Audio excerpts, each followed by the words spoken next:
ফ্যারাডের সূত্রের ক্ষেত্রে যদি আমরা একটা বিষয় মনে রাখতে পারি যে 1 মোল ইলেকট্রনের চার্জ, অর্থাৎ 1 মোল ইলেকট্রনের চার্জ 1 ফ্যারাড, এই বিষয়টা যদি আমরা মনে রাখতে পারি আমরা কিন্তু অনেক এমসিকিউ সহজে করে ফেলতে পারবো। এই কথা বিবেচনা করে তোমাদের জন্য এখানে একটা কোশ্চেন রাখা হয়েছে, দেখো Fe2++2 ইলেকট্রন এটা হলো ধাতুতে পরিণত হয়েছে ক্যাথোডে জমা হবে।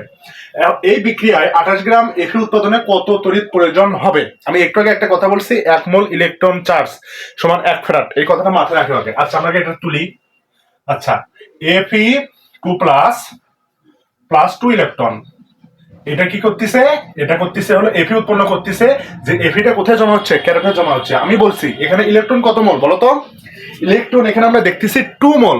তাহলে 1 মোলের জন্য 1 ফ্যারাড, 2 মোলের জন্য কত ফ্যারাড? অবশ্যই 2 ফ্যারাড লাগবে, তাই না? 2 ফ্যারাড অবশ্যই লাগবে। এবং Feটা এখানে দেখতেছি 1 মোল। Feটা আমরা এখানে দেখতেছি 1 মোল, তাহলে এখানে আমরা এর আণবিক ভর কত? আণবিক ভর কিন্তু 56 গ্রাম। সুতরাং এই 1 মোল অথবা 56 গ্রাম Feর ক্ষেত্রে তড়িৎ প্রয়োজন হয় 2 ফ্যারাড, তাই না?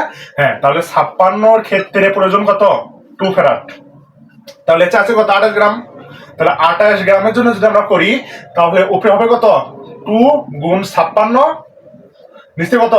28, নিচে কত? 28, সরি একটু মিস্টেক, 2 গুণ 28, নিচে কত? 56। তাহলে এখান থেকে যদি আমরা ক্যালকুলেশন করি তাহলে আসবে কত? 28 কে 28 দুগুণ 56, 2 2 কাটাকাটি করলে 1। সুতরাং 1 ফ্যারাড হবে आंसर, যেটা আছে কোথায়? যেটা আছে এর বি নম্বরে।